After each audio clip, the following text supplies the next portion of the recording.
वो मुख्यमंत्री श्री सुखविंदर सिंह सुक्खू जी की अध्यक्षता में संपन्न हुई है, जिसमें कोई 42 आइटम्स जो है आज कैबिनेट मीटिंग में लगे।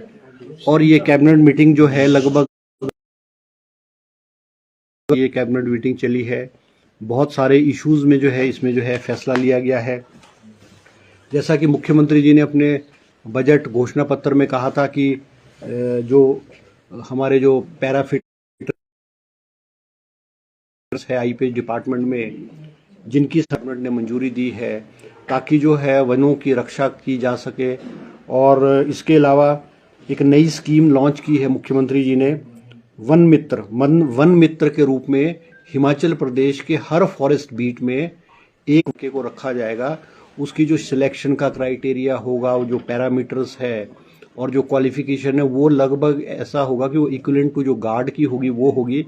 और उसको 10,000 रुपये प्रति माह के रूप में जो है वो तनख्वाह के रूप में पैसा जो है वो दिया जाएगा।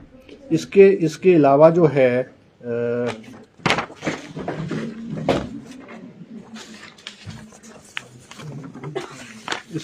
जो है ये बहुत सारे केसेस जो हैं मोटर व्हीकल एक्ट के जो केसेस हैं, जैसे जो चालान की जाती है, गाड़ियों के चालान किए जाते हैं, उसमें पहले जो है वो एक गजेटेड ऑफिसर्स को जो पुलिस डिपार्टमेंट के थे उन्हीं को चालान करने की और कंपाउंड करने की जो है वो पावर दी गई थी। उसकी वजह से ये हो रहा था कि लोगों को भी बड़ी भारी असुविधा हो रही थी और बहुत सारे केसेस को लगभग के करीब जो है 2 लाख केसेस जो है वो कोर्ट्स में, जो लोअर कोर्ट्स हैं वहाँ पे कंपाइल हो गए हुए थे। तो गवर्नमेंट को और मुख्यमंत्री जी को ध्यान में ये लाया गया कि भाई इसको कैसे इसको क्लियर किया जाए। तो सरकार ने अब जो है वो फैसला लिया है कि भी जो ट्रैफिक इंस्पेक्टर है, एमवीआई मोटर व्हीकल इंस्पेक्टर है, सीनियर मोटर व्हीकल इंस्पेक्टर है, एएसआई पुलिस के एएसआई असिस्टेंट सब इंस्पेक्टर और पुलिस के जो हेड कांस्टेबल है, उनको भी जो ये चालान करने की पावर है, चालान करने के बाद वो उसको कंपाउंड कर सकते हैं। वरना क्या होता था कि बहुत सारे केसेस कोर्ट्स में जाते थे, कोर्ट्स में जाने की वजह से लोगों को वकील को भी हायर करना पड़ता था, वकील को पैसे देने पड़ते थे और कोर्टों के चक्कर काटने पड़ते थे। सरकार ने ये फैसला लिया है कि कोर्टों के चक्कर काटने से लोग बचे और वो केसेस जो है वो कंपाउंड किए जाएं। इसके अलावा सरकार ने जो है वो ट्रांसपोर्ट सेक्टर में हमारे जो नौजवान है उनको बसेस के रूट्स जो है वो दिए जाएं ताकि जो अनएम्प्लॉयमेंट यूथ है उनको दिए जाए। सरकार कैबिनेट ने आज जो है 100 जो है टेम्पो ट्रेवल जो है वो छोटी बस टाइप टेम्पो ट्रेवल टाइप की बसें 100 परमिट जो है हिमाचल प्रदेश में उसको इशू किए जाएंगे। 107 बस परमिट जो एचआरटीसी के रूट्स हैं, जो गांव के रूट चल रहे हैं, उस पर 107 रूट्स दिए जाएंगे। इसके अलावा 36 ई टैक्सी इलेक्ट्रिकल टैक्सी के जो रूट्स हैं, 36 इलेक्ट्रिकल टैक्सीज के रूट भी हिमाचल प्रदेश में जो है वो एडवर्टीज करके जो स्टेट ट्रांसपोर्ट अथॉरिटी है और जो प्रोसीजर है उसके मुताबिक उसको करके जो है वो बेरोजगार नौजवानों को जो है वो दिए जाएंगे। इसके अलावा जो है 15 गाड़ियाँ जो है वो इलेक्ट्रिकल टैक्सीज जो हैं वो ट्रांसपोर्ट डिपार्टमेंट जो है वो लेगा। और इसकी मॉनिटरिंग के लिए जो स्पीड की मॉनिटरिंग है और जो मोटर व्हीकल एक्ट्स की जो वायलेशन ना हो उसको करने के लिए जो है ये जो है उस पर चेक जो है ये रखा करेंगे। इसके अलावा जो है एक बीआरसीज जो हमारे हिमाचल प्रदेश में बीआरसीज होते थे, block research officer education department में होते थे, उनके लिए गाइडलाइंस बनाई गई हैं। उनको बीआरसी कोऑर्डिनेटर्स के रूप में समग्र शिक्षा में जो है उनको लगाया जाएगा। और उसकी जो है आज कैबिनेट ने जो है उसकी गाइडलाइंस को जो है वो फाइनल किया है। और अब 128 के करीब जो ब्लॉक्स है उसमें टीचर्स की बीआरसी के रूप में नियुक्ति होगी।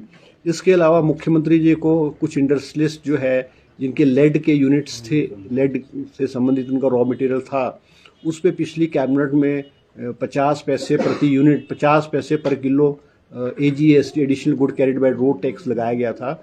उन्होंने रिप्रेजेंट किया था मुख्यमंत्री जी को कि भी हमको इसको रिड्यूस किया जाए क्योंकि हमारा यूनिट्स जो इकोनॉमिकली वायबल नहीं होते। तो आज कैबिनेट ने फैसला लेकर के उसको 50 पैसे प्रति किलो से घटा करके उसको जो है 25 पैसे जो है प्रति किलो जो है कर दिया गया है। इसके अलावा जो है फाइनेंशियल असिस्टेंस जो है, क्योंकि जो वर्ल्ड वॉर 2 की विडोज़ थी उनको पेंशन मिला करती थी 5,000 रुपये के हिसाब से, मगर जो वर्ल्ड वॉर 1 की विडोज़ थी उनको पेंशन नहीं मिला करती थी। तो कुछ केसेस ऐसे ध्यान में आए हैं और उनको एक विडो है उसको जो है वर्ल्ड वॉर 1 की विडो को, वेटरन्स की विडो को पेंशन लगाने का जो है कैबिनेट ने फैसला किया गया है। इसके अलावा जो है कुछ स्कूल्स जो है पूर्व में स्कूल्स जो है डीनोटिफाई हुए थे हिमाचल प्रदेश में, जो कि कम एनरोलमेंट की वजह से डीनोटिफाई हुए थे।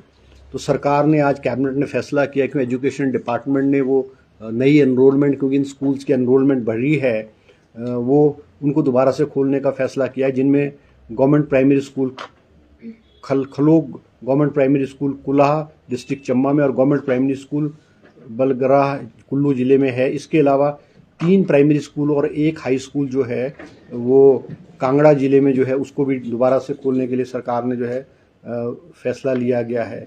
इसके अलावा जो है सरकार ने आज जो है एजुकेशन डिपार्टमेंट में भी एजुकेशन डिपार्टमेंट ने भी आज विस्तृत रिपोर्ट जो है कैबिनेट में प्रेजेंटेशन किया है, क्योंकि एजुकेशन सेक्टर में जो है वो education sector in Himachal Pradesh challenges and opportunities, उसकी भी प्रेजेंटेशन आज कैबिनेट में दी है। क्योंकि पिछले कुछ समय में देखा गया कि सरकारी स्कूलों की जो एनरोलमेंट है वो गिर रही है और प्राइवेट स्कूलों की एनरोलमेंट बढ़ रही है। आज प्रेजेंटेशन में जो है वो 46% हिमाचल प्रदेश में जो स्टूडेंट्स हैं 46% गवर्नमेंट स्कूल में है और 44% प्राइवेट स्कूल्स में है। लगभग अब जो परसेंटेज जो आ रही है गवर्नमेंट और प्राइवेट स्कूल्स की वो लगभग बराबर होने आ रही है। तो शिक्षा का स्तर सरकारी क्षेत्र में गवर्नमेंट स्कूल में कैसे उसको इम्प्रूव किया जाए, उस पर विस्तृत रूप से आज एजुकेशन डिपार्टमेंट ने अपनी रिपोर्ट सबमिट की है। उसमें जो है वो कोई मॉडल स्कूल के रूप में कुछ प्राइमरी स्कूल्स, कुछ मिडिल स्कूल्स, कुछ हाई स्कूल्स जो है वो 50, 100 और 200 स्कूल्स को हर कॉन्स्टिट्यूएंसी पूरे हिमाचल प्रदेश में एक मॉडल स्कूल के रूप में, जिसमें कि इंफ्रास्ट्रक्चर होगा, स्टाफ पूरा होगा और बिल्डिंग्स और हर फैसिलिटीज़ प्रोवाइड की जाएगी और नेक्स्ट 2-3 सालों में उसकी जो संख्या है वो इम्प्रूव की जाएगी। और टीचर्स भी जो होंगे इसमें, जो इनमें स्कूल्स में टीचर दिए जाएंगे वो हाईली क्वालिफाइड और जो है हाईटेक और जो है वो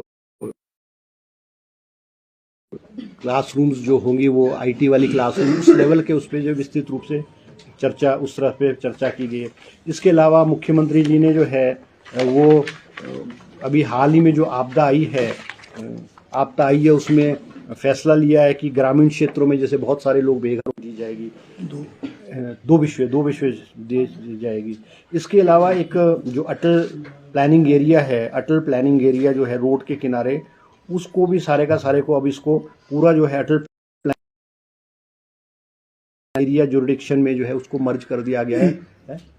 ग्राम पंचायतों, हाँ, पंचायतों को, उनको जो ग्राम पंचायत 6 ग्राम पंचायत इन रोड्स के गिर्द आती है उन पंचायतों को देने का फैसला किया, क्योंकि इस पर जो मेंटेनेंस और उनके नक्शे पास होने और जो उनकी जो रेवेन्यू कलेक्शन या जो भी उसमें होगा वो जो 6 ग्राम जो इस बार हिमाचल प्रदेश में भारी बरसात के कारण, बादल फटने के कारण और बाढ़ आने के कारण जो त्रासदी हुआ, उसमें जो एक पैकेज की घोषणा पहले 7 जुलाई से 15 जुलाई तक के लिए किया था और बाद में उसको बढ़ाकर माननीय मुख्यमंत्री डॉक्टर सुखविंदर सिंह सुक्खू ने जो है इसको जो है 30 सितंबर तक के लिए बढ़ाया और पहली बार शायद देश के अंदर इस किस्म का जो है राहत और पुनर्वास का जो है पैकेज दिया गया है।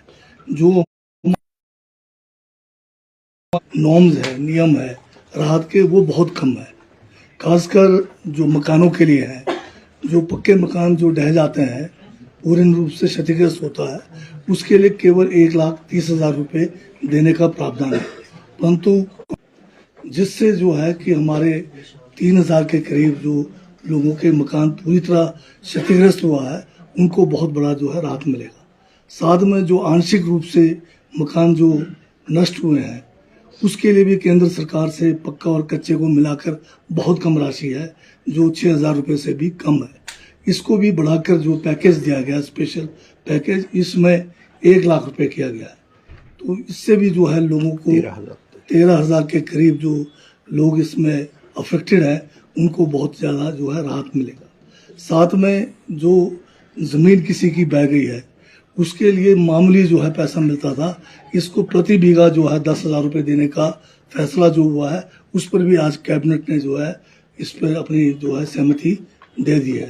साथ में इसी के साथ में जैसे कि हमारे कोई गाय के जो गौशालाएं हैं इसके लिए भी जो है कोई विशेष जो है कोई राहत नियमावली में प्रावधान नहीं था।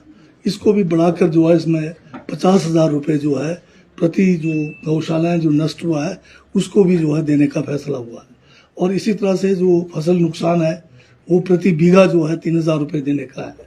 और जो हमारे लोगों के जो किसी की दुकानें थी या हमारे ढाबे थे उनको भी जो है 50,000 रुपये तक जो है इसमें देने का प्रावधान किया गया है। और जो लोगों के अपने कोई भी जो मकान के अंदर जो सामान थे उसका नुकसान का भी जो है बहुत कम पैसा मिलता था, उसको भी बढ़ा के 50,000 रुपये किया है। तो ये सारे जितने ये खासकर भेड़ बकरी है, पशुधन है, इसमें भी भारी जो है रकम जो है बढ़ाया गया है। पहले जो है गाय अगर आपदा में कोई किसी की मृत्यु हो जाए गाय की तो 3 गाय तक हमें जो है मुआवजा या राहत के रूप में मिलता था और वो 35,000 था। इसको बढ़ाकर 55,000 किया गया है। और जो भेड़ बकरियां हैं वो भी 3 भेड़ बकरियों तक जो है लिमिटेड था और उसका भी 3,000 रुपये के करीब था।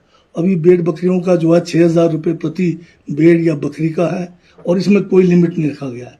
तो इससे ये हुआ कि इस बार जो बर्फबारी के कारण ऊंचाई वाले क्षेत्रों में जहां हमारे गद्दी समुदाय या जो दूसरे लोग जो अपना व्यवसाय जो भेड़ बकरियों के साथ है उनका भारी नुकसान बेमौसमी बर्फबारी के कारण हुआ। उनकी भेड़ बकरियां दब गई और कईयों के तो जो है 3-3, 400 भी दब गए। तो उनको जो है बहुत बड़ी जो है एक राहत इस नए पैकेज से मिला है। कुल मिलाकर ये कहना चाहता हूँ कि इस किस्म का पैकेज जो है पूरे हिंदुस्तान में हिमाचल पहला प्रदेश है जिसने इतना ज़्यादा जो है यहाँ पर आर्थिक संसाधन नहीं है, उसके बावजूद भी 3500 करोड़ से ज़्यादा जो है इस योजना पर खर्च होगा, जिसमें PWD, IPH की सड़क है, पानी की और सिंचाई की और जो पेयजल योजना है प्रभावित है उनके ऊपर भी पड़ेगा।